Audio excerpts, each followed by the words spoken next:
dan selamat buat tim BK8 News Gresini Racing.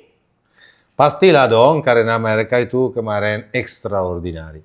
Menang, menghentikan dominasi Bezzecchi. Betul sekali. Jadi musim lalu itu Alex terakhir menang untuk Ducati. Back to back Ya di kan? Jerez. Dan sekarang dia juga menang lagi. Jadi Alex, best, Alex Marquez lagi bersama tim BK8 News Gresini Racing. Dan juga kita ngucapin selamat buat adik kita, Kiandra Ramadipa. Betul. Yang kalau Juara race 2 Rookies Cup. Dan ada yang bilang kalau umpamanya Veda itu panas, Kiandra Ramadipa ini katanya dingin orang anaknya. Ice cold. Tapi kita lompat dulu lah ke Moto3 biar enak. Ya, Moto3 yang menang Massimo Chiles, di Moto2 Senna Ejus back to back victory, dan di MotoGP Alex Marquez. Penontonnya 220.000 lebih. Finally we are back in Europe ya, Yes. di mana penontonnya pasti itu banyak sekali karena penggemar MotoGP itu gede banget, penggemar motor. Aku selalu di Jerez paling senang lihat kalau ada foto dari helikopter dari atas di parkiran motor. Udah kayak semut? Gila, men. Banyaknya, itu duitnya men. Itu duit. Seperti biasa saya mau bicara dulu tentang Moto3 tahun ini ya. Seperti saya janjikan kepada penonton setia MSGP karena kita punya pembalap. Pembalap itu adalah Veda Ega Pratama. Kenapa bilang kita? Karena saya juga WNI dan saya juga orang Indonesia, berarti pembalap saya juga. Dan, suka atau tidak suka. Dan juga saya juga lagi nyaloin untuk sponsor pribadinya Veda. Ya. Dan juga sponsor dari Gresini ini sponsor. Betul. Dan sponsor MSGP juga. Betul. Nah, itu kuncinya. Pada bilang, Mbak, udah 1,5 bulan, mana sponsor pribadi Veda? Sabar. Emang gampang. Emang gampang. Mereka mau, sama-sama udah mau, manajernya udah mau, udah siap, tapi kan nggak gampang. Betul. Kayak gitu. Nggak usah spill dulu siapa ya. Nggak usah spill dulu, tetapi dia ini adalah sponsor Gresini, sponsor MSGP, ya, sponsornya Veda. Sabar. Kamu tahu nggak, aku mau kasih tahu gosip dulu tentang Veda ini. Veda itu diincar Aspar, ya. Bukan. Ini gosip, bukan nothing to do with dengan dia pindah kemana atau gimana. Veda itu di pitnya sama teman-teman Moto3 dipanggil Travis Pastrana. Dipanggil Travis. Semuanya panggil dia Travis. Kalau orang Moto X tahu tuh. Seperti nama dari Travis Pastrana. Siapa Travis Pastrana? Travis Pastrana adalah pembalap motocross dulu terkenal sekali. Moto X ya. Dia itu stuntman dan showman dan bawa motocross dan rally kayak nggak ada besoknya. Kalau kalian nggak tahu siapa Travis Pastrana, cek di YouTube dan lihat aksi dia itu sangat-sangat mengerikan. Kayak nggak ada lusanya dia. Kan nggak ada hidupnya lagi. Iya, nggak ada. Mati aja.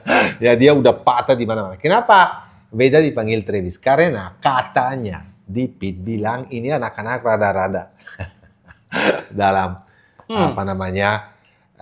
rada-rada dalam artinya memang benar-benar beraninya luar biasa. Kalau orangnya punya beraninya luar biasa, itu dipanggil rada-rada. Tapi beraninya dia luar biasa itu beraninya yang masuk akal, yang wajar, yang selalu perform. Ya, kalau kemarin aku bilang waktu di US, jangan kecewa kalau dia jatuh. Karena kalau pembalap mengusahakan untuk jadi juara atau untuk masuk 10 besar aja di Moto3 perlu biji besar sekali karena nggak gampang. Di sana semuanya itu adalah pembalap yang paling bagus di dunia, yang entry level dari paling bagus di dunia. Maksudnya mereka udah paling bagus di dunia ya.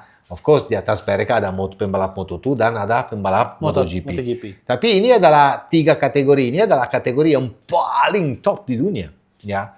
Dan Veda ini kemarin di USA jatuh, aku bilang jangan putus asa, jangan kecewa, balik lagi, naik lagi, dan kemarin ternyata dia itu performa luar biasa.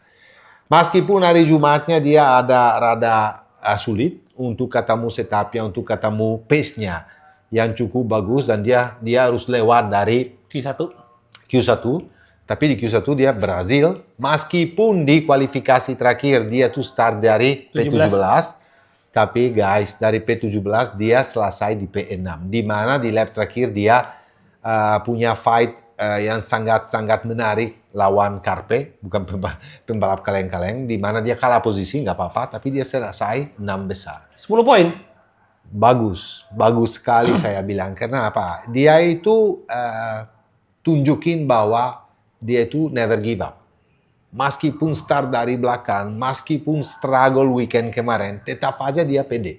Tetap aja dia kerja keras sekali, bukan untuk punya satu lap yang kencang, tapi malah konsistensi di setiap lap, di mana dia bisa naik dan selesai 6 besar.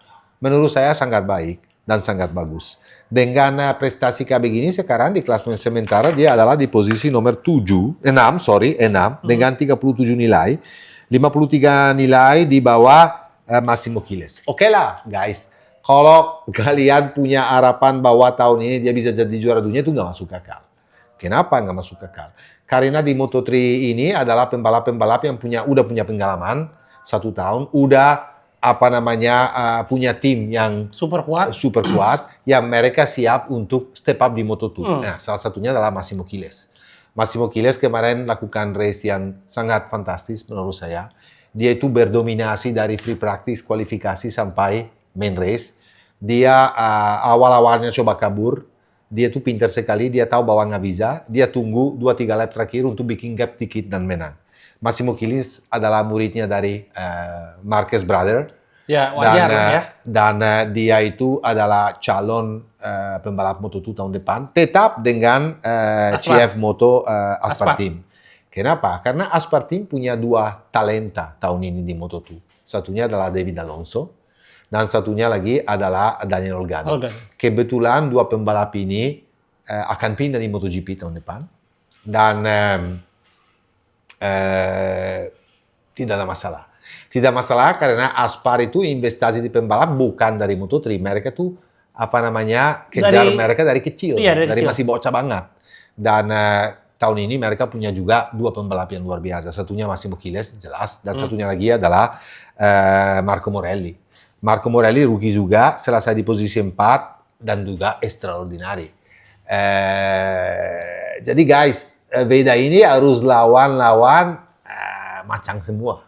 Ya. Dan yang dihadapin ini kita nggak bisa bilang sembarangan pembalap ya. Jadi Chiles ini istilahnya Veda itu udah fight sama versi lebih muda dari Acosta. Betul. Versi lebih muda dari Marc. Dari Valentino Rossi. Iya, jadi kita udah di level yang sangat tinggi. Jadi ya, lu bisa fight di depan loh ya. Ini bukan fight ke-15, ke-14, no. Jadi every second, every posisi kalau udah bicara di top 10 di Moto3 itu udah berat banget. Jadi ya luar biasa. Makanya sekarang aku minta Pandu untuk masukin hasil race dari Moto3 kemarin. Karena kita harus baca juga dong. Ya, nomor 1 Massimo Chiles, Adrian Fernandez, David Muñoz, Marco Morelli, Alvaro Carpe, Veda Pratama, Valentin Perrone. Ini guys yang nama-nama yang taruh di belakang juga itu bagus-bagus semua. Nggak ada yang jelek. Valentin Perrone, David Almanza, Jesus Rios, Joel Esteban, Brian Uriarte juga ini adalah juara Red Bull Rookie. Ya, juara Red Bull Rookie.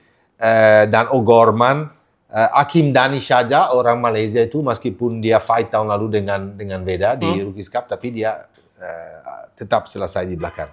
Makanya aku bilang ini adalah sesuatu banget. Dan di sini kelihatan banget bahwa Indonesia di dalam motorsport sekarang ini udah punya arah dan selalu bikin langkah yang benar. Kenapa? Dengan Ramadipa juga menang di race di Rookies Cup, itu adalah salah satu pembalap juga yang siap untuk naik di Moto3. Adalah satu pembalap yang udah bisa menang race di Red Bull. Dan itu bukan main dan bukan gampang. Tahu semuanya, yang pemenang Red Bull atau pembalap yang bagus di Red Bull itu luar biasa. Marc Marquez, Jorge Martin, Zarco, banyak sekali ya. Kita bisa hampir semuanya yang ada di MotoGP ya keluar dari Rookies Cup. Jadi ini adalah jalan yang benar, jalan yang lurus, di mana finally bukan cuman Mario Hagi di Moto2 dan Veda ada di Moto3, kita juga punya bibit baru ya, Ramadipa yang akan secepatnya naik. Jadi kita angkat topi untuk Beda, untuk timnya, karena timnya juga percaya sekali dengan Beda Karena dan sangat bangga. kalau bisa dibilang ya, di Honda Tim Asia sendiri pembalap terbaik mereka dua-duanya dari Indonesia. Di Betul. Moto2 itu ada Aji, Betul. di Moto3 itu ada Veda. Yang akan lebih lucu kalau seandainya Ramadipa bisa top 3 musim ini, mau nggak mau dia akan naik ke Moto3. Betul. Apakah Honda ikhlas? Dua-duanya pembalapnya dari Indonesia, pembalap Jepang digeser. Itu tergantung dari Indonesia. Soalnya duitnya juga banyak. Duitnya dari Indonesia juga, tapi gini loh guys. Aku dekat juga sama Aspar, walaupun nggak sedekat dengan Grace ini ya. Aspar itu udah ngincer loh. Karena apa? Orang Indonesia marketnya gede dan kenceng. Jadi kalau Honda Tim Asia nggak jagain baik-baik ini Veda, kasus Ayogura bisa terulang. Betul sekali. Jadi gini guys, sekarang aku balik lagi ke MotoGP ya, karena kita kemarin saksikan race yang sangat penuh dengan kabar, penuh dengan pastikan, penuh dengan kontroversi, dan penuh dengan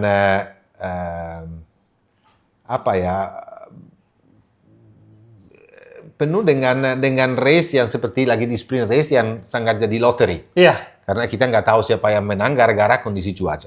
Ya, dan aku nanti akan bahas khusus soal ini secepat mungkin aku bahas karena semuanya udah tikungan. Jadi gila. Tentang aksi dari seorang Marc Marquez yang dia ambil keputusan untuk langsung masuk pit meskipun dari tempat yang sangat nggak benar menurut saya. Karena aku harus kasih tahu versi kenapa nggak dipenalize, kenapa nggak dihukum, dan saya setuju. Nanti ini ada ilustrasi sirkuitnya nih. Kenapa menurut saya juga aku nggak setuju. Iya. Ya, ada. Semuanya bilang motif favoritnya Marquez pasti dia itu dari sisinya. Oh, aku bacanya kemarin, aduh, dan orang jahat yang tulis-tulis, aduh men, kenapa sih nggak bisa nonton balapan seperti orang yang benar-benar suka dengan motor, benar-benar suka dengan balapan, ya, daripada ini kayak penonton bola. Tolong dong, ya tolong punya sedikit empatilah kepada pembalap semuanya ya. Ini GP yang hari Minggu, GP yang final dengan 220 penonton, GP dengan cuaca yang beautiful dan sempurna, apalagi hari besoknya, hari kemarin, Senin. Karena mereka testing di sana. Nanti kita bicara juga sedikit khusus testing kemarin, di mana cuaca itu sangat sempurna dan gripnya yang sangat luar biasa. Makanya kadang-kadang kalau tes par baru di hari besoknya race, itu adalah situasi yang sangat kritik. Kenapa kritis? Karena kondisi aspalnya itu gripnya luar biasa, sempurna. Karetnya yang ada di atas aspalnya nempel banget abis race-nya. Jadi ambil keputusan dan kemarin kencang banget semuanya testingnya ya, di mana 3 Aprilia selesai di depan. Dan Marc Marquez juga langsung keempat, tapi tipis banget waktunya satu sama yang lainnya. Kenapa susah untuk ambil keputusan pilih atau tidak pilih part yang baru dites? Karena gripnya itu nggak benar. Artinya gripnya lebih daripada seharusnya. Kadang-kadang pilih partnya bilang, wah motornya improve, motornya bagus, bawa di Le Mans nanti bingung lagi karena memang kondisinya aspalnya berbeda. Anyway, aku langsung mau bicara tentang sprint race kemarin, ya. Dan sebelumnya saya bicara tentang sprint race kemarin, aku minta bantu dari Pandu lagi itu. Kenapa Pando ya? Tiba-tiba Pando. Aku minta bantu dari Pandu untuk naikin hasil dari sprint race kemarin. Di mana Marc Marquez menang dalam satu lap itu bisa kasih 3 sekon kepada Francesco Bagnaia kedua, Franco Morbidelli ketiga, Brad Binder, Fabio Di Giannantonio, Raul Fernandez, Fabio Quartararo, Johan Zarco, Luca Marini, dan Alex Rins. 10 besar. Kenapa ini nama-nama rada aneh semuanya di depan? Karena memang kecuali Marc, karena memang adalah race yang sangat kontroversial, race yang sangat membingungkan karena tiba-tiba 4 lap, 5 lap terakhir mulai hujan dan mulai basah total. Oke, apa yang terjadi? Di tikungan terakhir, sesudah lewat pit entry, sesudah lewat pit entry, di tikungan tersebut Marc Marquez jatuh. Ini Pandu, jangan lupa gambar sirkuitnya dinaikin tikungannya. Ini dia. Iya. Nah, ini biar kelihatan, oke? Dan sudah lewat entry pit. Jelas, entry pit. Berarti apa? Marc itu ambil keputusan untuk tetap lanjut satu lap lagi. Betul. Berarti dia, kenapa? Karena dia bilang, aku udah punya pikiran mau keluar, tapi aku lihat adik saya sendiri, lanjut ya.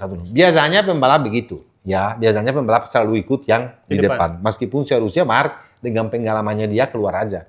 Kenapa harus keluar aja? Karena sebetulnya Alex ini bukan kontender tahun ini untuk juara dunia. Sementara ini.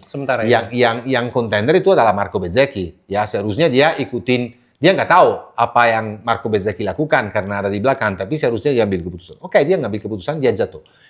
Kebagusan Marc apa? Dia sangat dingin. Dia langsung jatuh dan dia nggak lepas motor. Tarik kopling. Kenapa? Supaya nggak mati. Itu pintar sekali. Dan dia dia lurusin motor dan dia ambil keputusan untuk langsung masuk pit.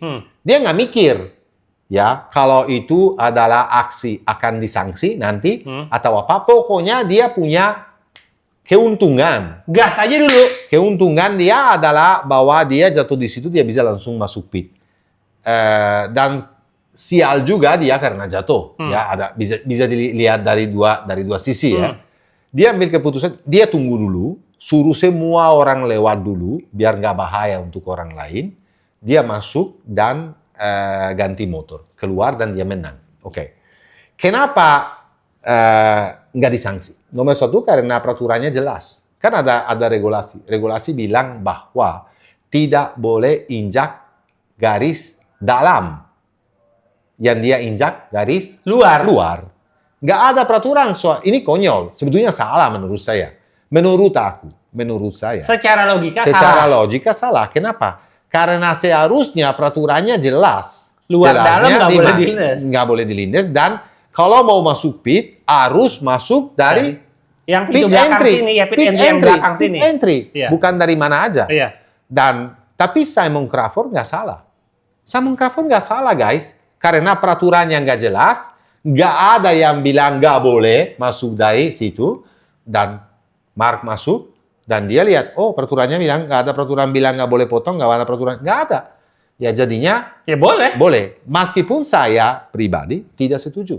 Kenapa? Karena pembalapnya udah lewat pit entry, dan udah ambil keputusan untuk, aku setuju dengan Zarco, untuk lanjut ke depan. Kalau dia misalnya dengan jatuhnya, dia lanjut lagi dan balik lagi, nggak akan menang kemarinnya ya.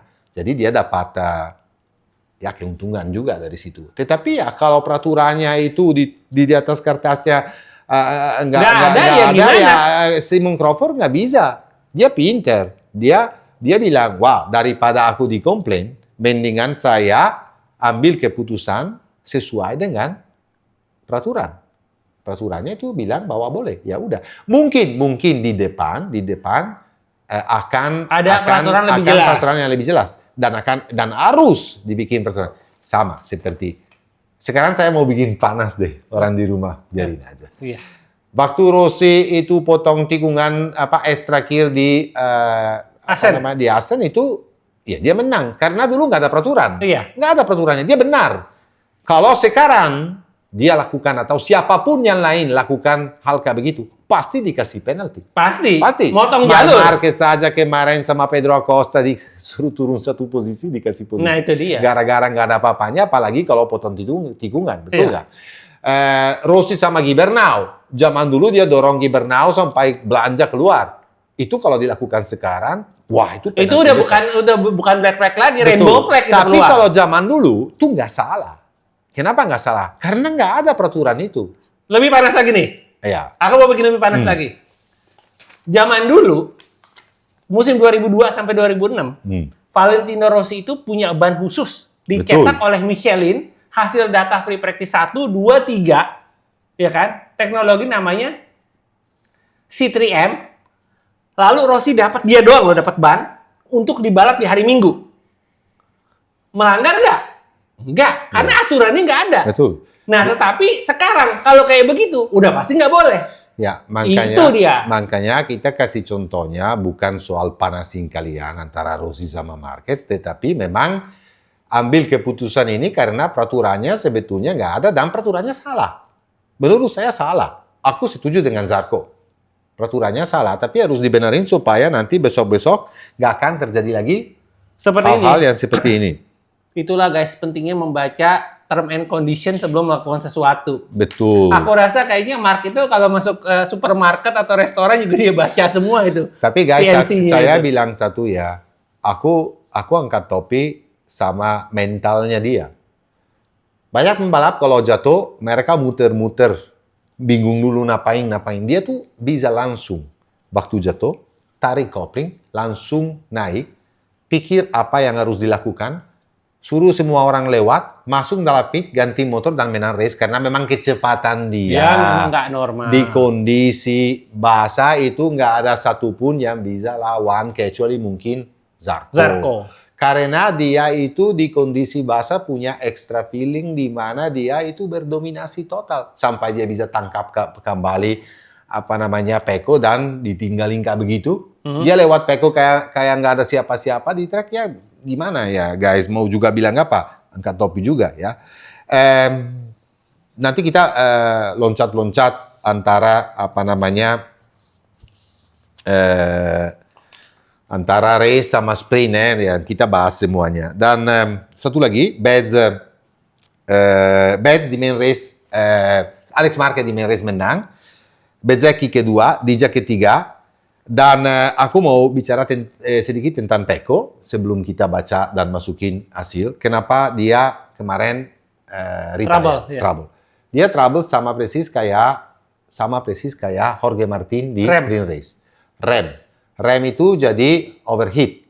Kalau rem nggak kelihatan merah remnya Pecco karena dari sudut yang mana diambilnya nggak kelihatan tapi pasti overheat. Karena kalau Martin di sebelah kanan kelihatan banget. Betul, overheat. Dan kalau apa yang terjadi? Kalau overheat itu jadinya panasnya setengah mati, itu brake padnya jadi bakar. Jadi nggak bisa ngerem. Nggak ada grip lagi, nggak rem lagi, jadinya loss. Ya, Pecco punya masalah ini dari awal race sampai dia nggak bisa handle lagi motornya. Ini adalah masalah teknik gara-gara Brembo? Tidak. Sebetulnya ada prosedurnya. Orang mungkin di rumah nggak tahu, kita kasih tahu. Ada prosedurnya untuk in rain. Apa namanya in rain bahasa? In rain itu kayak kalau orang tuh dipakai pelan-pelan dulu, ya, ditarik rem. Untuk in rain remnya sebelumnya dipakai. Jadi itu peraturannya dan peraturannya harus diikuti dari Brembo sendiri. Ya mungkin mereka buru-buru, mereka kemarin nggak. Soalnya dua-duanya tim bilang ini kesalahan kita bukan Brembo. Ya semuanya pikir bahwa itu masalah ban karena tahu kalau ban itu jadi tabu. Apa tabu ya bahasa Indonesia? Ya, sesuatu yang nggak bisa dibahas lagi lah. Nggak bisa dibahas dan nggak bisa salahin atau ya. Tapi bukan ban nggak ada masalah sama sekali dan dua-duanya punya masalah rem itu ya guys. Aku mau bicara soal itu. Sekarang saya minta bantu kepada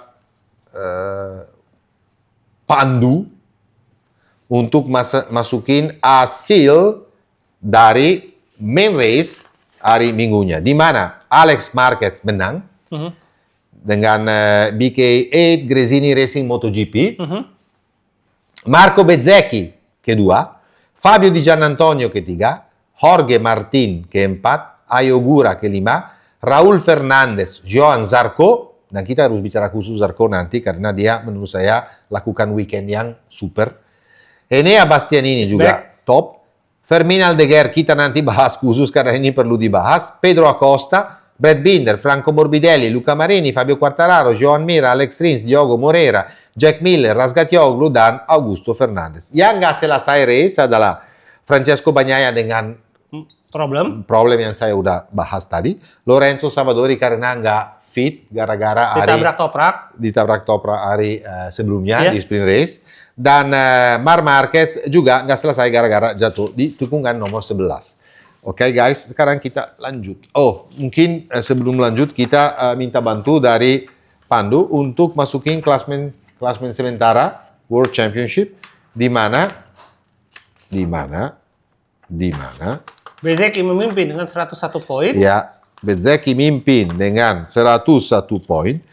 Martin kedua dengan 90 poin. Di Gian Antonio 71. Acosta 66. Marc Marquez 57. Fernandez Raul 54. Alex Marquez 53. Ayo Gura 48. Bagnaia 34. Bastianini 30. Dan Binder 28. Ini adalah 11 besar. Oke, kita lanjut bicara semua detailnya. Apapun yang terjadi kemarin. Satu lagi ya. Balik lagi ke sprint race dan masalahnya Kalau misalnya di tikungan tersebut di mana Mark jatuh, di situ ada Marshall, aku lupa kasih tahu ini. Mark itu peraturannya bilang bahwa Mark itu harus ikutin petunjuk Marshall. Masalahnya kemarin di situ nggak ada Marshall. Ya sudah. Oke, guys. Satu lagi yang saya lupa, nanti mereka ada lagi yang bilang sama aku. Oke. Nomor satu aku mau bicara tentang Alex pasti. Kenapa? Kalau di hari Kamisnya, kalau harus taruhan, pasti nggak ada satupun orang akan taruhan juga 1 euro, 1 euro atau 1.000 rupiah, ya, bahwa Alex Marquez weekend kemarin menang. Kenapa? Karena Alex itu struggle sekali.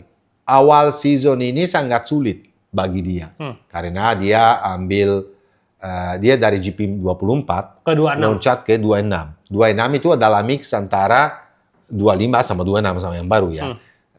Dan dia struggle sama kayak Pecco untuk cari feeling untuk front hand-nya. Tapi kemarin di Jerez de la Frontera dia itu extraordinary. Dia itu tunjukin kepada orang bahwa Alex yang tahun lalu sebetulnya masih ada. Alex yang tahun lalu, kenapa? Ini bagus banget. Adalah wawancara kepada dia, di mana dia jawab kayak begini. Aku sama tim bikin banyak meeting weekend ini, di mana aku bilang, capek. Ini pasti dari kakaknya, dedikasi. Karena kakaknya punya mental ini. Capek bicara soal masalah motor. Kita harus fokus. Apapun kita adanya, motor ini kita harus maksimalkan. Dan jangan bicara soal, masalah ini nggak bisa belok, nggak bisa ini, dan dorong habis-habisan. Kenapa dia kemarin menang? Karena dia punya motor lebih bagus daripada yang lain? Tidak. Enggak. Kalau memang Ducati lebih bagus di Jerez dibandingin race-race sebelumnya meskipun tipis, ya, atau selevel Aprilia, ya. Tapi apa? Ini adalah faktor Alex Marquez main di rumah sendiri, di depan penonton sendiri. Sirkuit kesayangan dan sirkuit kesayangan dia. Di mana kalau kamu suka banget seperti dia nggak ada lawannya. Tahun lalu aja itu Marquez jatuh lagi dan nggak bisa ikutin kakaknya kan. Adanya kan. 2 kali loh. Ya, ini kan nggak bisa diikutin juga adanya. Kenapa? Karena memang punya extra feeling. Kalau memang di sirkuit tertentu, kamu terasa bahwa di situ kamu memang paling bagus, paling punya confidence, paling percaya diri, pasti hasilnya kayak begini. Kenapa? Karena bahannya yang dia pakai, motornya, itu sebetulnya bagus. Kelihatan dari Fabio Di Gian Antonio juga. Betul nggak? Dia tuh perform. Fabio Di Gian Antonio sampai sekarang ini naik di klasemen sementara di urutan ketiga loh. Karena dia dari awal season lebih bagus memang dari Alex. Lebih perform dari Alex.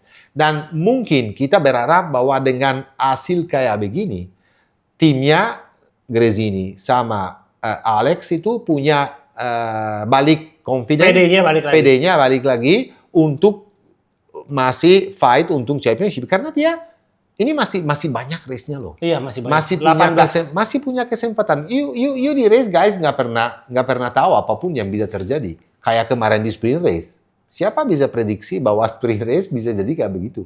Berantakan total. Enggak, siapa yang bisa prediksi Bezzecchi itu baru sekali finish sprint race? Ya.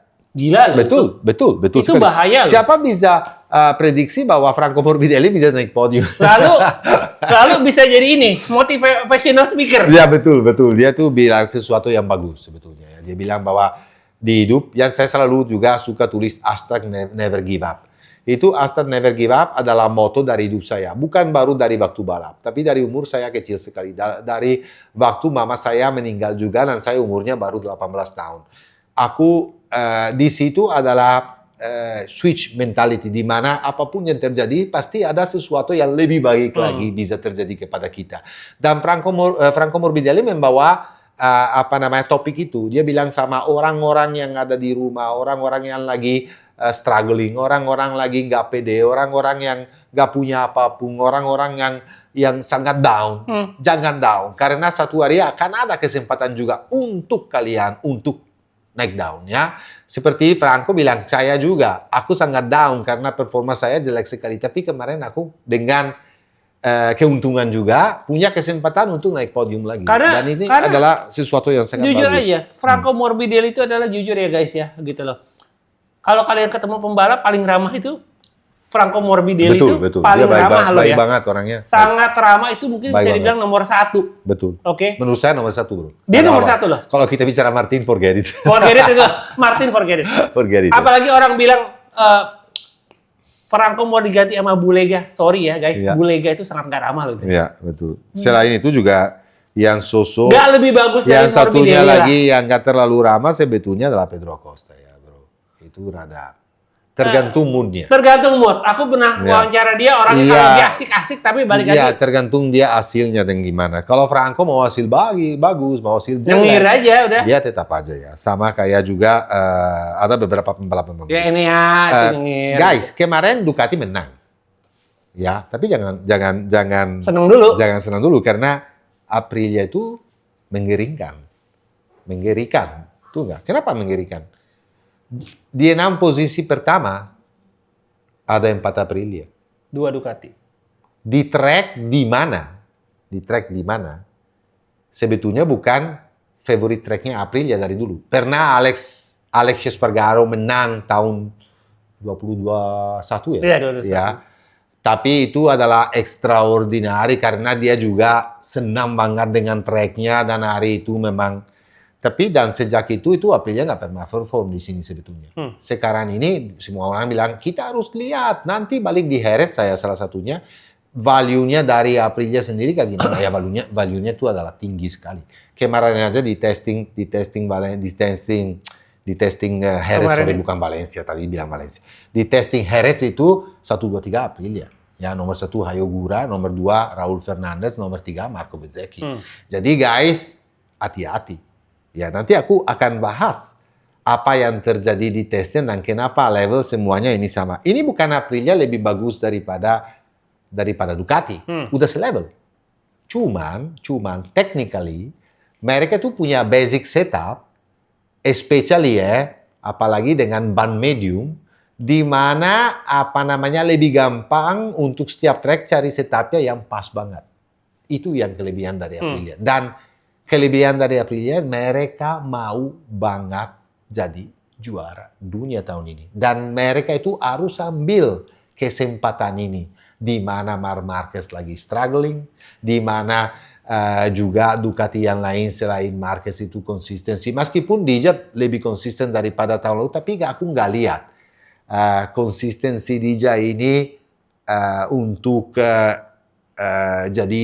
bisa jadi juara dunia. Dia lagi ngejar kontrak dari KTM. Bukan, aku lihat dia bagus, tapi not that extraordinary. Bukan that explosive. Iya, bukan di level itu ya. Kalau sebetulnya kemarin dia itu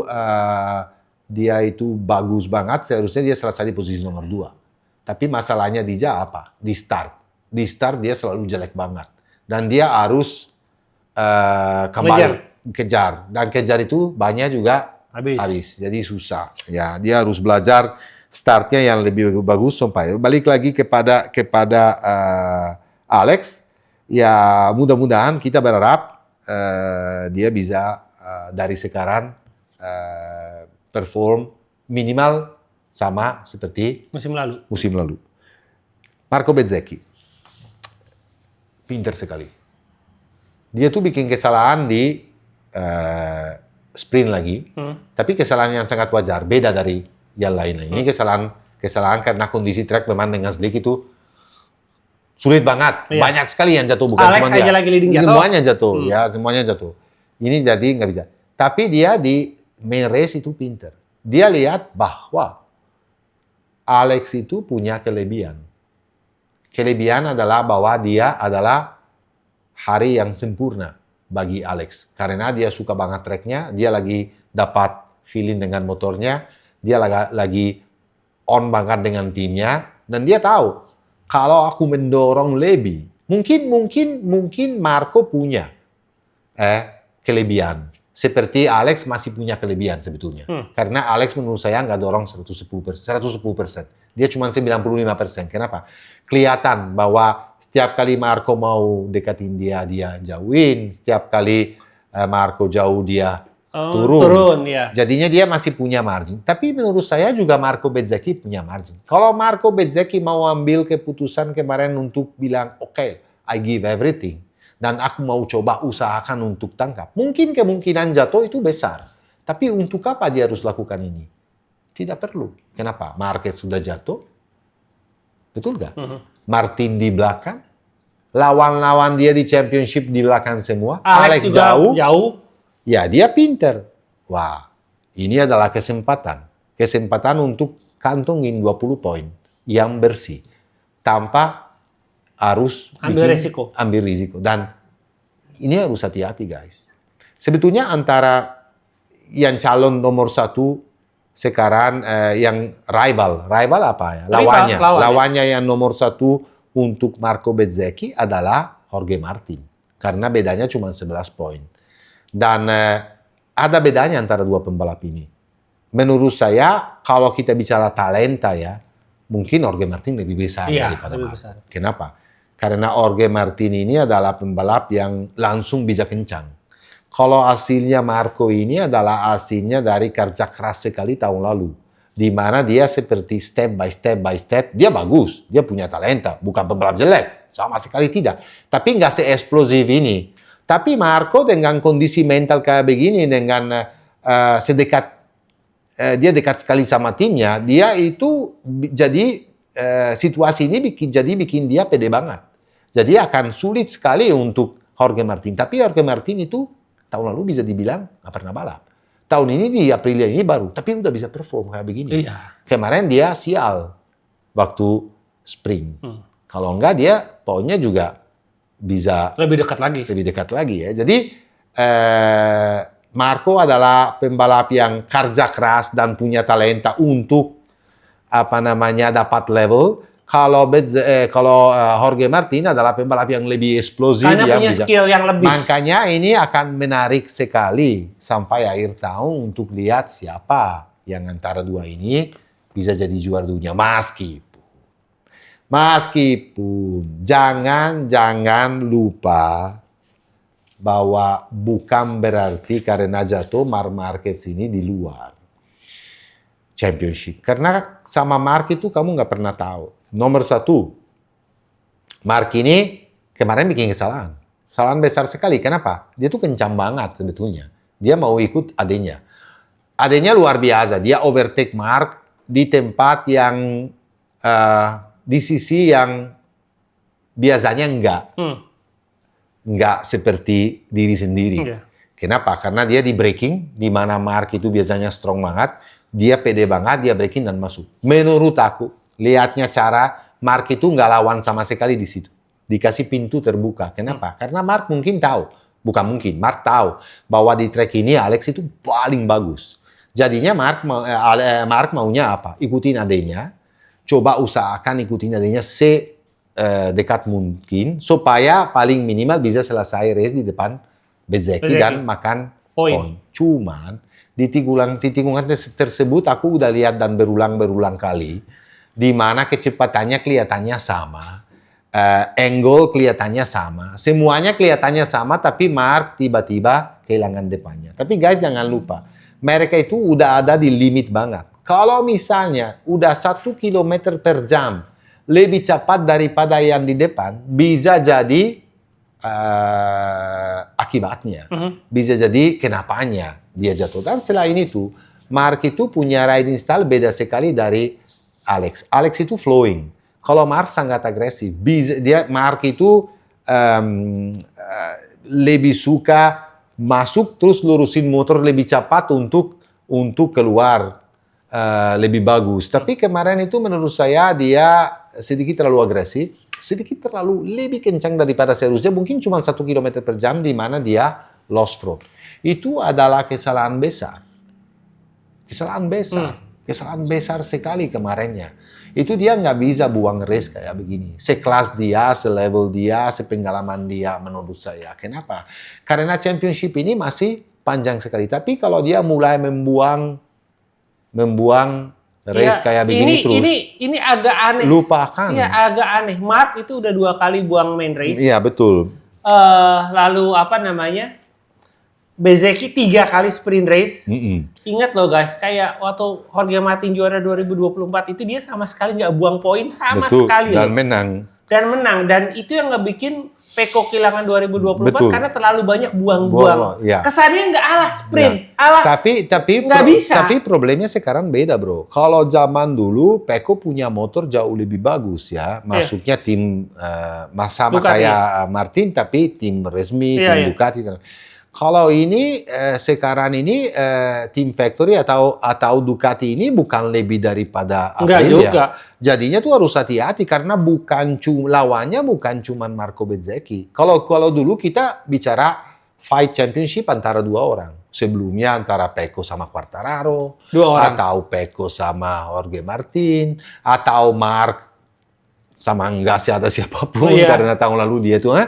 Tapi ini kita bicara ada Marco Bezzecchi, ada Jorge Martin, ada duo Aprilia Trackhouse juga bahaya sekali. Ada Alex. Ada Di Giannantonio bahwa sementara ini jadi Mark nggak bisa ambil risiko segitu gede. Meskipun kita tahu pembalap itu dia bilang kemarin waktu dia balik ke pit dia bilang aku minta maaf, aku kesalahan saya sendiri. Ya emang kesalahan dia, itu kesalahan pembalapnya. Itu nggak ada salahnya motor di situ. Jadi harus hati-hati, dia harus benar-benar hati-hati. Karena kalau kita juga selain 4 Aprilia selesai di 6 posisi pertama, di track yang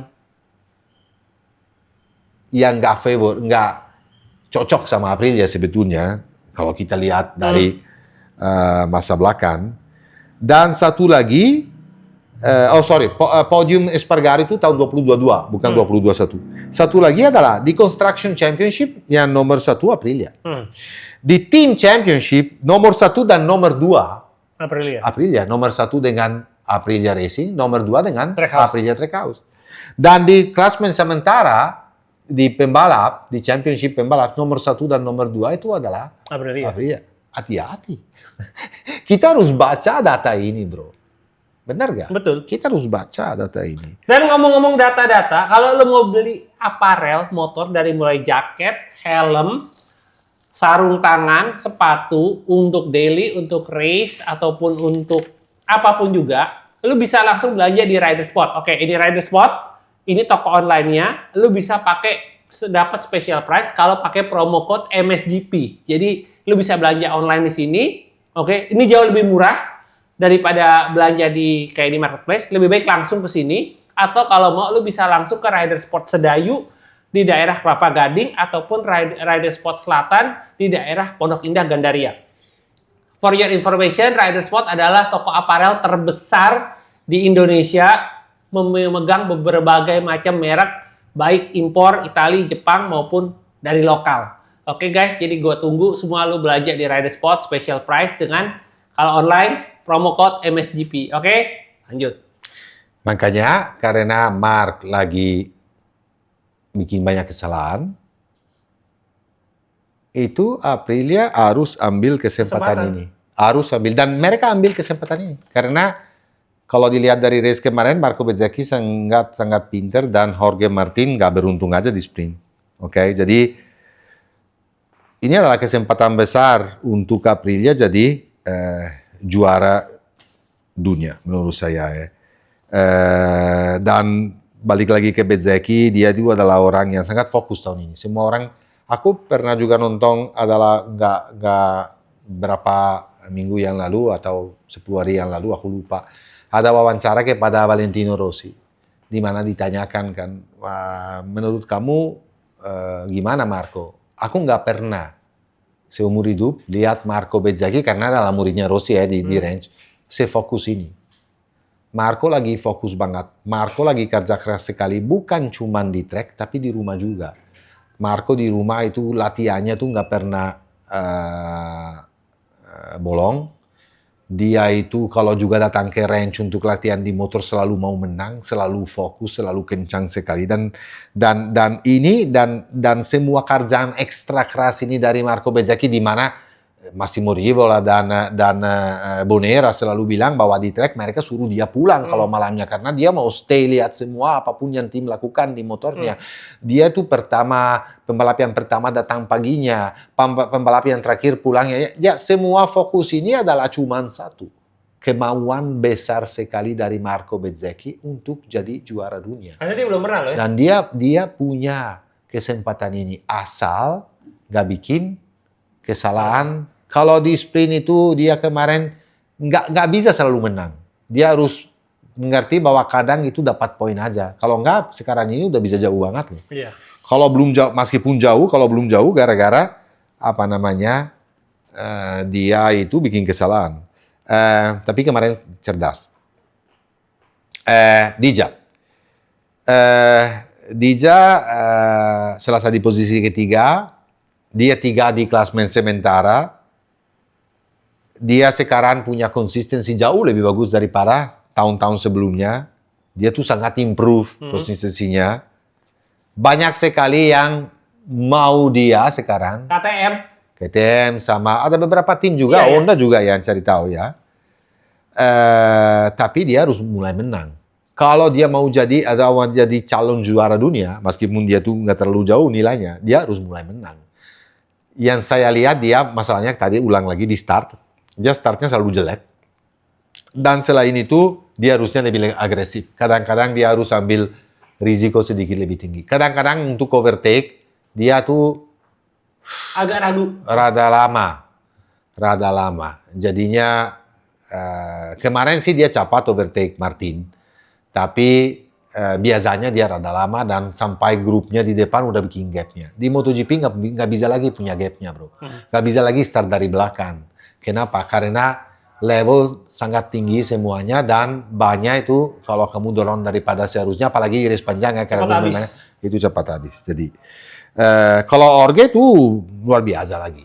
Aku sangat surprise. Ya. Jangan lupa dia datangnya dari tahun yang sangat sial. Tahun di mana dia nggak tahu kalau bisa balap lagi atau tidak. Cederanya besar banget. Tapi dia sekarang ini, dan dia akan menang. Soon. Dan kalau Jorge akan menang race panjang itu bisa klik. Makanya itu Marco itu harus ambil kesempatan ini. Karena Jorge belum 100% menurut saya. Ya, tapi Jorge akan datang. Dan adalah calon besar untuk jadi juara dunia, karena juga track ini bukan track favorit Martin. Sebetulnya ini adalah track di mana dia selalu struggle. Kalau Martin di track di mana struggle bisa prestasi kayak kemarin, ya di tempat-tempat lain dia bisa bahaya sekali. Dan akan ada race-nya dia akan bahaya sekali. Dan yang satunya dia selalu step up. Dia selalu improve.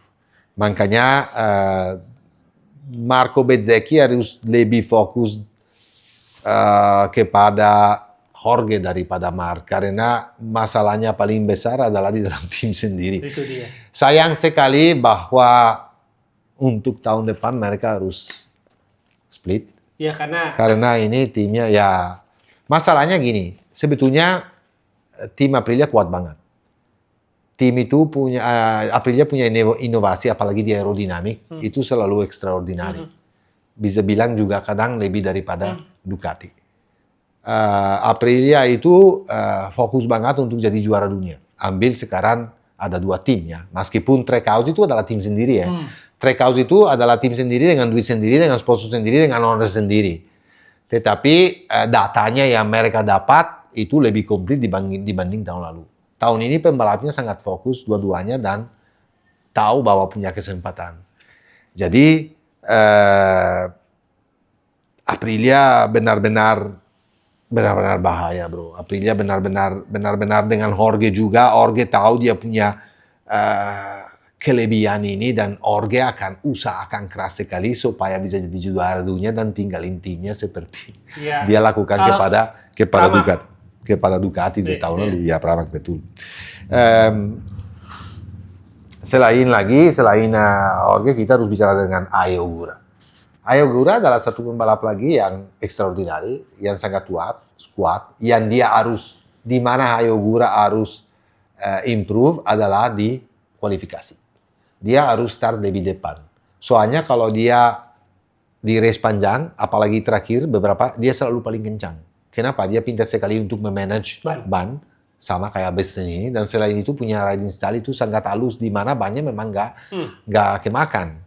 Cuman masalahnya Ai itu, dia selalu bagus kalau udah telat. Telat karena race-nya udah mau habis. Dan ada satu lagi, kemarin aku nonton wawancara dari Davide Brivio, tim manajer Aprilia Trackhouse. Dia kecewa sekali karena dia yang pilih Ai Ogura dulu untuk ditarik ke Aprilia, dan sekarang Ai Ogura pindah ke Yamaha. Masalahnya gini, balik lagi ke tadi, Aprilia punya tim, Aprilia punya teknologi, tapi Aprilia nggak punya duit untuk bayar pembalap. Jadi siapapun, apalagi kalau pabrikan besar datang dengan duit beneran, itu ambil pembalapnya gampang sekali. Dan semua orang bisa bilang, wah, Ai Ogura juga salah lah, masa Aprilia segini bagus tinggal untuk Yamaha, sementara Yamaha jelek banget. Guys, Yamaha itu tahun depan beda. Semuanya berubah tahun depan. Nanti aku kasih tahu kenapanya. Yamaha kita nggak tahu performa kayak gimana tahun depan. Tahun ini mereka dia tahun ini udah bilang memang amburadul karena dia lagi collect data dan kerja keras sekali. Kemarin di testing bagus loh. Dia bagus loh. Dan Ai Ogura adalah orang Jepang. Dia tuh orang Jepang itu bangga sekali dengan negara sendiri, jangan salah. Kalau mereka bisa punya kesempatan selain duitnya untuk naik Yamaha atau Honda, pasti mereka pilih itu. Dan Honda dan Yamaha, pabrikan Jepang tahu, wah ini kita punya kesempatan untuk punya pembalap yang sangat potensial. Karena terakhir punya adalah Kato.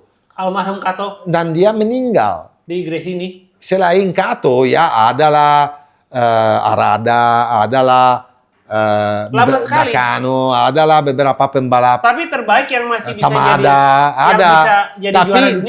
tapi nggak sebagus Kato. Ya, nggak sebagus Kato. Jadi ini adalah orangnya. Dan Yamaha ambil kesempatan langsung untuk ambil dia dengan duit yang banyak. Apa salahnya? Nggak ada salahnya. Aku mengerti keputusan dari Ai Ogura. Nanti kita akan lihat kalau dia benar atau tidak tahun depan ambil keputusan ini. Tapi menurut saya, dia nggak salah. Oke. Salah satunya juga bagus banget Raul. Raul Fernandez sekarang adalah, kalau kemarin adalah pembalapnya yang tanda tanya. Akhir musim kemarin mungkin sekarang Aprilia akan tahan dia. Karena udah punya pengalaman. Udah bisa menang, udah bisa perform, dan dia kemarin hasilnya juga bagus banget. Di tesnya juga kedua, cuman beda 0.00 dari Ogura. Raul ini jangan lupa di Moto3 sama di Moto2 dia fantastis, luar biasa. Jadi sekarang mereka tahan dia segitu lama, di mana dia sekarang mulai perform, masa dilepas. Sekarang adalah gosip. Siapa pembalapnya pengganti Ai Ogura? Semua orang bilang, wah, Mir. Benar, aku juga. Ini ada gosip baru. Jangan pikir bahwa 100% Enea Bastian ini akan ke Gresini. Karena ada kesempatan besar untuk juga ke Aprilia Trackhouse. Ada loh bro. Ada benaran loh. Jadi sebetulnya kemarin saya nonton wawancara dari Massimo Rivola, di mana dia bilang sebetulnya kita udah tahu siapa pembalap yang kedua di Trackhouse. Ya pasti di Aprilia Racing juga semuanya kita tahu bahwa Pecco Bagnaia. Tetapi dia belum, karena masih berdiskusi, belum mau announce. Tapi jangan kaget guys, kalau tiba-tiba Enea ke Trackhouse dan John Mir ke Gresini. Bisa aja jadi. Karena Aldeguer pasti udah ke VR46. Zarco luar biasa bro. Kita harus angkat topi sama pembalap ini. Dia punya hati yang besar banget. Dan dia punya biji juga. Bijinya sebesar ini. Dia tunjukin bahwa nomor 1 kemarin Honda paling bagus. Oke lah, Joan Mir sebetulnya dapat 2 long lap penalty ya. Jadi di race yang panjang nggak bisa kita nilai karena menurut saya bagus Mir kemarin. Cuman gara-gara 2 long lap penalty karena dia kena black flag, karena ada bagian dari fairing depan udah mau copot tapi dia nggak berhenti. Soalnya kalau guys kena black flag itu harus langsung berhenti. Harus langsung berhenti. Nggak bisa terus. Ya. Dia terus, kalau nggak dapat 2 long lap penalty mungkin dia bisa di atas Zarco karena menurut saya Honda udah bagus banget ya. Dan Zarco tunjukin bahwa kalau di kondisi uncertain bahasa Indonesia nggak pasti, dia itu selalu perform. Di mana dia kalau nggak bikin kesalahan di tikungan terakhir kemarin waktu kualifikasi dia dapat pole position. Tapi Mar juga bikin kesalahan di tikungan tersebut sebelum. Kalau nggak dia waktunya lebih cepat lagi. Jadi kalau di kondisi basah atau mix dia bisa selevel Mark, menurut saya adalah luar biasa. Dan kemarin di race panjang itu, sampai beberapa lap terakhir, dia masih tahan posisi nomor 5. Dia fight seperti macan benaran. Kalau selesai di posisi 7, tapi kita harus angkat topi sama pembalap tua ini, yang pengalamannya besar sekali, dan dia makanya LCR langsung sign kontrak lanjut dengan Zarco karena mereka perlu pembalap seperti itu. Ya kita chapeau lah sama Johan Zarco. Di mana guys? Jangan lupa bahwa bukan weekend depan tapi weekend depan lagi mereka akan balap di Le Mans di Prancis. Di mana cuaca biasanya gila. Dan kalau basah, kondisi basah, Zarco di sana bisa juga menang. Ini ya kemarin bagus banget. Dia bisa, kenapa saya bilang bagus? Karena KTM nggak selevel. KTM, guys, udah kita nggak usah bohong. Kalau kita bicara Aprilia, Ducati, KTM itu di bawah. Ya, di bawah lah. Kita itu harus, mungkin sama Honda juga di bawah. Karena Honda kan menurut saya nggak punya pembalap yang extraordinary. Tapi Enea Bastian ini kemarin bisa lawan Pedro Acosta dan kalahin Pedro Acosta. Itu adalah sesuatu banget. Tapi kenapa itu bisa terjadi? Nomor 1, karena ini adalah juga track di mana Enea selalu perform. Kenapa? Ini adalah track di mana nggak ada lurus panjang, nggak perlu agresif di brake, di mana kamu perlu flowing, di mana Enea Bastian ini punya kelebihan untuk memanage ban yang jauh lebih bagus. Kalau kalian lihat Pedro Acosta kemarin, dia struggle banget. Dia tuh sangat agresif. Pedro Acosta punya setup motornya supaya engine brake-nya itu sangat invasif. Apa namanya bahasa ini? Sangat invasif bahasa Indonesia apa? Sangat masuk sangat keras engine brake-nya. Kenapa? Karena dia selalu, kalau kalian lihat riding style dari Pedro, dia selalu di dalam banget. Dia late brake tapi motornya bisa ke dalam, nggak pernah lebar, nggak pernah apex dapat terus. Kenapa? Karena karakteristik dari riding style dia. Tapi dia punya karakteristik kayak begitu di track seperti RS itu nggak bagus. Dan makanya kemarin dia struggle dan bikin kayaknya banyak kesalahan. Di mana di track kamu perlu jadi flowing. Makanya Pedro menurut saya kemarin bisa dibilang bikin kecewa. Bikin kecewa dengan posisi. Dan dia dapat dari Bastian ini sendiri, dia dapat 8 second loh. Jauh banget teman. Ya. Yamaha itu jelek banget kemarin.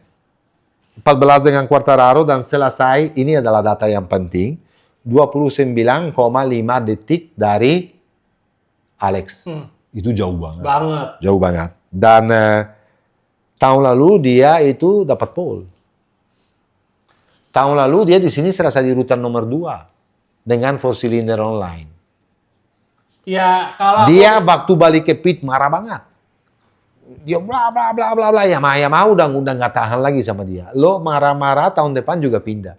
Sebetulnya Yamaha lagi lakukan kerjaan yang dan kelihatan di tes dari besoknya kemarin, besoknya race tapi kemarin di kita, di mana sebetulnya Yamaha bagus kemarin di tesnya ya. Dia bawa banyak sekali partnya, apalagi dia kerja di engine di mana engine itu udah bagus banget, ya udah bagus, udah kencang, udah selevel.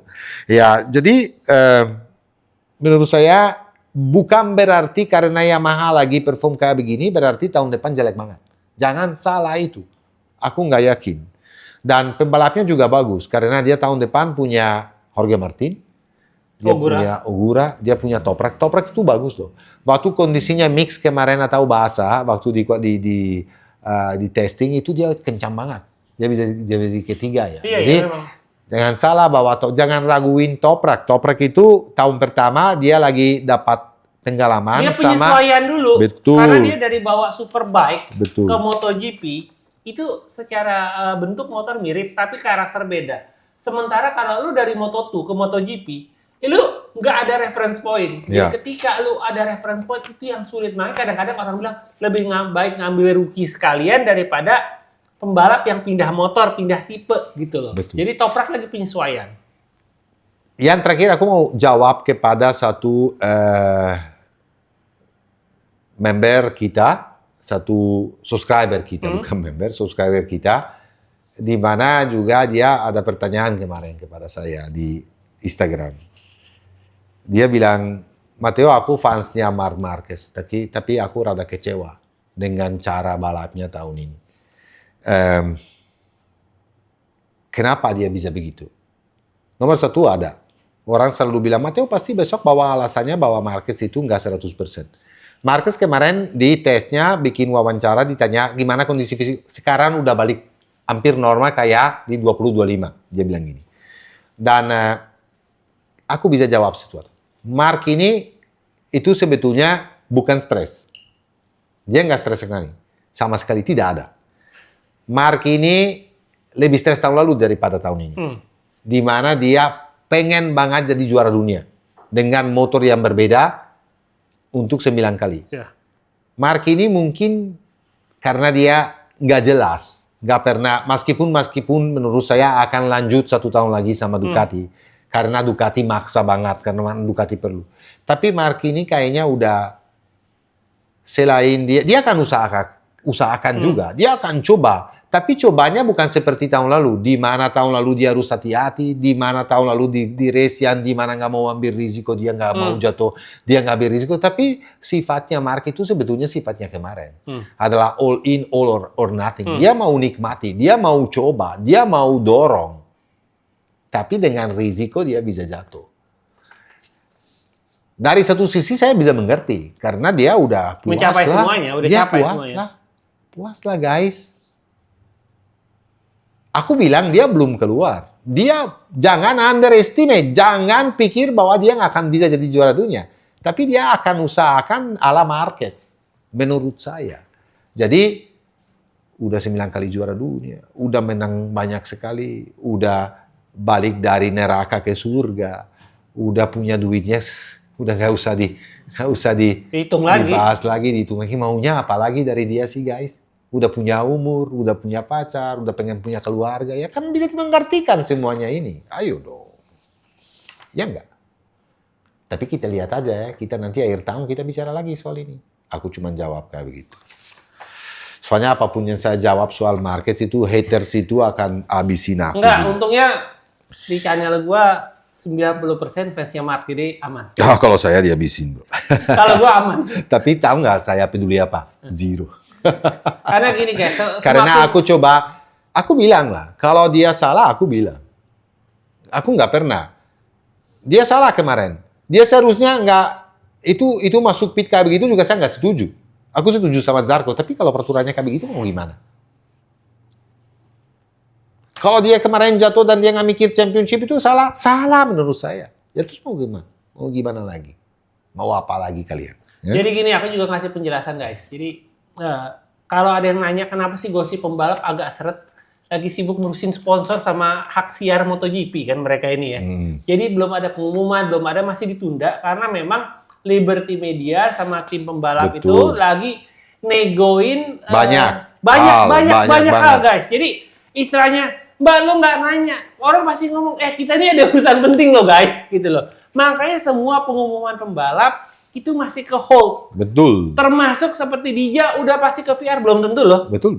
Belum tentu loh. Jadi semua itu pada belum tentu. Yang udah pasti cuman Pecco, Aprilia, Marquez, Acosta pindah ke Ducati. Betul. Quartararo ke ke Honda. Sisanya itu masih Belum loh guys, maksudnya memang No, David Alonso ke Honda udah. Ya David Alonso sama Holgado ke Grace ini ya itu udah pasti. Cuman betul. Yang di MotoGP ini masih belum tentu semua, 99% baru, belum 100%. Gua nggak mau nanti pasti nyalain gua. Pas waktu aku bilang di IMS, Pecco 95% ke Yamaha. Aku bilang 95%. Last minute bisa berubah. Betul. Makanya gosip itu banyak ditarik karena apa? Masalah duit. Kita nggak berani ngomong karena sensitif. Itu. Guys, sebelum kita bicara soal testing sedikit ya, karena aku kita Moto2 dulu. Tolong Mr. Pando. Tahun ini hari ini namanya Pando bukan Pandu. Ya nggak tahu kenapa ada Pando terus di rumah. Pando. Panda kali. Enggak, Panda lucu. Oh iya, emang nggak lucu dia? Hah? Emang nggak lucu? Kayak ini, kayak ondel-ondel.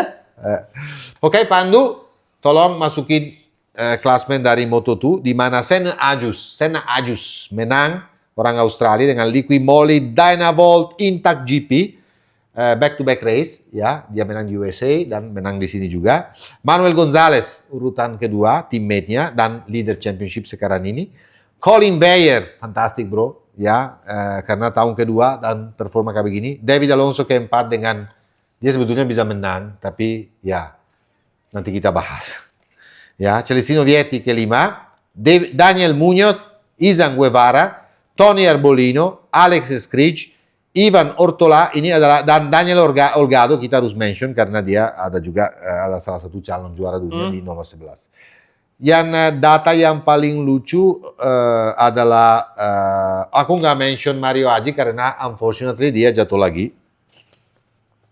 Meskipun waktu di kualifikasi di kondisi waktu di testing di kondisi basah dia kencang banget. Jadi gini guys, tolong deh jangan terlalu mentang-mentang ada Veda, ada si Kiandra bilang Mario Aji nggak. Guys, Moto2 tuh lebih susah daripada Moto2. Jauh. Izan Guevara aja berantakan. Jauh. Beberapa musim gitu loh, butuh 3-4 musim. Jadi lebih sulit. Jadi support terus. Tetap support. Dan juga tahun lalu cedera Aji itu parah loh. Betul. Aku bicara sama Anggono parah sekali itu karena lama banget baunya. Sembuhnya sampai beberapa kali operasi. Jadi please.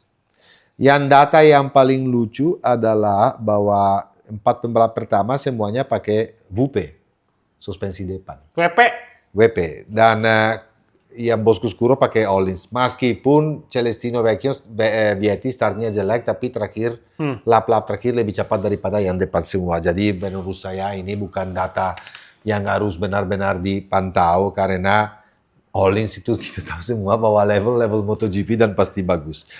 Cuman heran aja aku WP itu 4-4-nya motornya di depan. Kenapa David Alonso ini adalah calon juara dunia? Karena menurut saya para pembalap yang paling talenta di Moto2 dan menurut saya aku punya prediksi dia akan jadi juara dunia dan dia adalah pembalap yang dipilih oleh Honda untuk tahun depan jadi teammate-nya Quartararo. Kenapa menurut saya dia itu? Karena dia startnya jelek banget. Dari P6 dia itu kalau saya nggak salah dia balik ke P13 atau lebih bawah lagi. Dan dia kencang sekali naik tapi sama. Guys, kalau di Moto2 itu sulit sekali untuk overtake karena semuanya banyak hampir sama, semuanya frame-nya meskipun beda brand tapi geometrinya sasisnya sama aja, engine semuanya sama, power semuanya sama, jadi elektronik semuanya sama. Yang bisa dikerjain di elektronik itu sangat dikit, cuma suspensi beda tapi dua-duanya valid. Ya mau bicara WP, mau bicara Öhlins, mau bicara apa. Jadi dia tuh extraordinary kemarin bisa selesai di posisi nomor 4. Adalah satu saat di mana dia punya waktunya tuh paling cepat dan lebih cepat daripada di depan. Artinya kalau dari P6, minimal dia di P6, startnya dari P6, dia itu lap pertama di P6, itu udah bisa menang kemarin sebetulnya. Tapi ya gimana juga. Soalnya dia selesai cuman 2 detik. Padahal dia ketinggalan jauh sebelumnya. Jadinya apa? Dia punya lap time itu jauh lebih kencang daripada semuanya. Cuman memang karena salah start. Dia harus membelajar karena ini bukan pertama kali. Ini udah sering dilakukan. Dan salah satunya yang bikin saya kecewa kemarin sebetulnya Olgado adalah awal season itu paling lebih, dia teammate-nya Alonso lebih bagus daripada Alonso jauh, tapi Olgado adalah konsistensinya di track yang dimana dia nggak suka seperti di sini, dia tuh bilang bahwa dia nggak cocok dengan track ini, dia nggak pernah bisa perform. Dan satunya lagi yang kalau mau jadi juara dunia harus improve menurut saya adalah Manuel Gonzalez. Karena waktu kemarin di kondisi basah dia jelek banget. Dia paling terakhir. Kalau pembalap komplit untuk bisa harap jadi juara dunia, itu di kondisi basah dan di kondisi kering dia harus kencang. Nggak bisa cuma di kondisi, kenapa dia jadi kayak begitu? Karena dia pernah punya cedera yang parah di kondisi basah dan sejak itu trauma dan sejak itu dia nggak bisa perform. Tapi kalau kamu pengen jadi juara dunia, kamu harus latihan. Ada banyak pembalap yang dulu di kondisi basah seperti itu. Salah satunya aku kasih nama besar, Valentino Rossi. Awal-awalnya waktu di Moto3, dia tuh jelek banget di basah. Dia bisa turun jauh. Tapi dia latihan khusus di kondisi basah supaya bisa dapat feeling. Dan habis itu dia luar biasa. Mau di basah, mau di krim, mau di mix. Valentino Rossi adalah semacam Marc Marquez, semacam Casey Stoner, di mana aja mereka kencang. Cuman Manuel Gonzalez kalau mau selevel itu, dia harus mulai ya kondisi basah, dibasahin track, dia latihan terus supaya dia dapat confidence kembali. Karena target dia kan harusnya nggak cuma di Moto2, dia harus bisa ke MotoGP dan dia harus jadi juara dunia. Juga tahun ini akan ada track-track di mana pasti race basah ada lah. Kamu nggak bisa dari nomor 2 jadi nomor 22, kehilangan 25 poin. Oke lah kalau nggak kondisi basah nggak best for you, ya minimal 10 besar, 6 besar kamu masuk, bukan total. Karena targetnya harusnya jadi juara dunia. Betul. Senna Agius fantastic dan Colin Bagnaia bagus. Oke guys, minta tolong dari Pandu untuk kasih klasmen di mana Manuel Gonzalez leading dengan 59,5 poin. Senna Agius 50 poin, cuman 9,5 nilai di belakang. Guevara 45, Vietti 43, Holgado 38, Alonso 37, Daniel Munoz 36. Ini semuanya pembalap yang 8 besar itu semuanya adalah calon yang bisa jadi juara dunia. Meskipun menurut saya yang akan jadi juara dunia aku berani prediksi kecuali ada cedera yang parah itu adalah David Alonso, karena aku lihat pembalapnya sangat agresif dan sangat selalu bagus banget. Guys, sekarang aku mau bicara soal testing sedikit. Apa yang saya tangkap dari testing kemarin cuman dikit ya, karena sebetulnya garis besarnya semuanya sama. Meskipun tahun ini MotoGP 1000 adalah tahun terakhir dia perform, karena dari tahun depan kondisi completely different, beda jauh, gara-gara motor beda, cc-nya beda, ada restriksi winglet, ada restriksi dari banyak banget lah, dari apa namanya elektronik juga beda banyak banget, tapi tetap aja mereka masih develop, apalagi Aprilia aerodinamik, engine dan elektronik supaya tahun ini bisa perform, karena tahun ini tuh bisa adalah tahun penting untuk semua. It's now or never-nya mereka. Iya, karena kalau tahun depan semua Honda akan balik, Yamaha balik, Ducati balik, KTM balik. Sekarang Aji mumpung. Betul. Nah ini dia. Aku catat sedikit apa yang saya baca dan saya revisi dari tes kemarin.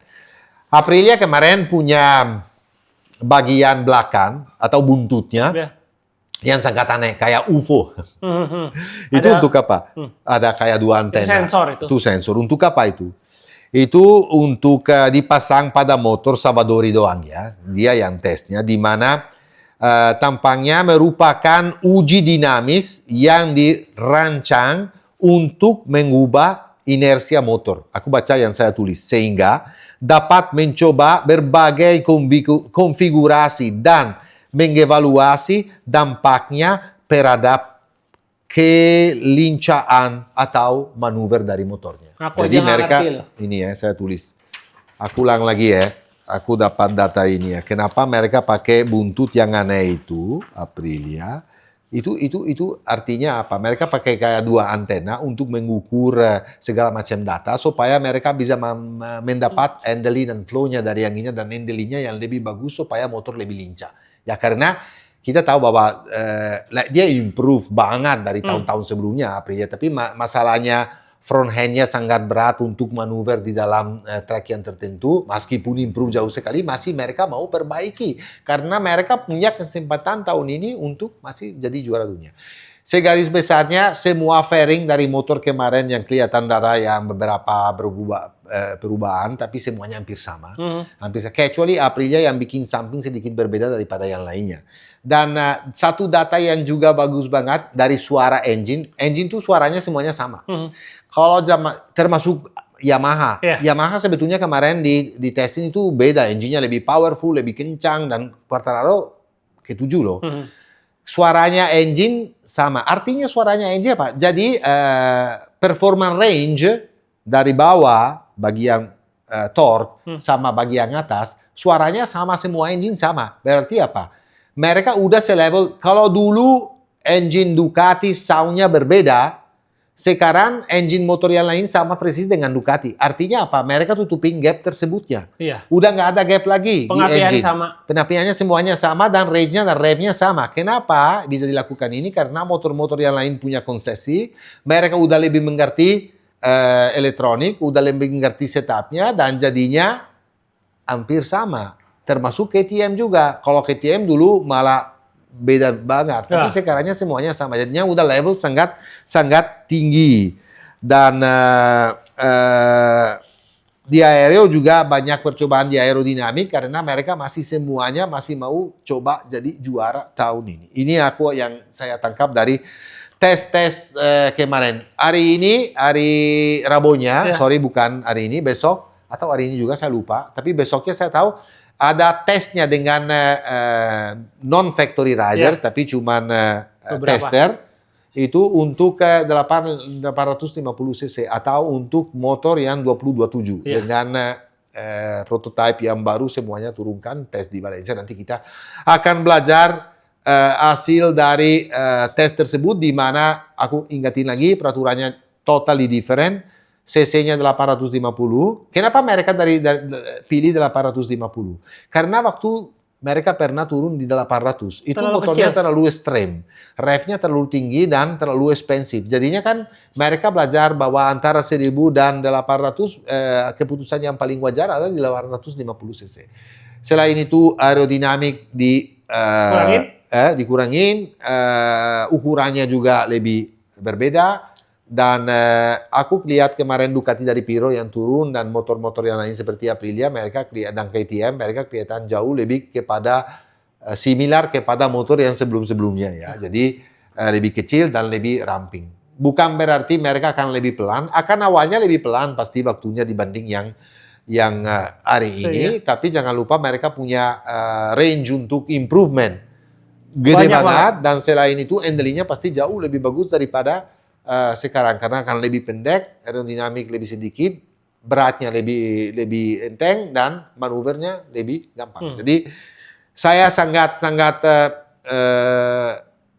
berharap untuk tahun depan kita bisa saksikan championship yang luar biasa, tapi jangan loncat terlalu jauh karena aku masih naksir sekali untuk lihat apa yang terjadi dari sekarang sampai besok-besoknya dan siapa yang bisa jadi juara dunia tahun ini. Oke guys, saya rasa cukup. Ya. Berapa lama sih Ana ini? Udah lama ya? Udah lebih dari sejam pasti. Oke. Dan saya haus banget. Pokoknya kita ucapin selamat dulu buat tim Gresini Racing yang udah juara bersama Alex Marquez dengan berbagai macam sponsornya, termasuk Riding Style, Big News, lalu ada Firman dari Rider Sport, ya kan? Dan sorry, aku lupa. Aku mau bicara satu orang khusus. Apa? Aku tambahin di sini ya. Meskipun terakhir, sorry. Apalagi dari tim Gresini ya. Fermin Aldeguer. Guys, extraordinary. Ini anak ini extraordinary. Kalau lihat kalian aku kemarin ada beberapa shot di mana saya lihat video di mana aku lihat dia jalan di pitnya. Dia tuh pincangnya setengah mati. Dia tuh masih sakit banget. Dan dia bisa perform kayak begitu. Dia jatuhnya kayak begitu. Dia bijinya sebesar itu. Dan kemarin selesai race panjang di 10 besar. Kita angkat topi dulu. Angkat topi, sorry ya. Sorry. Oke guys. See you di Le Mans. Ciao.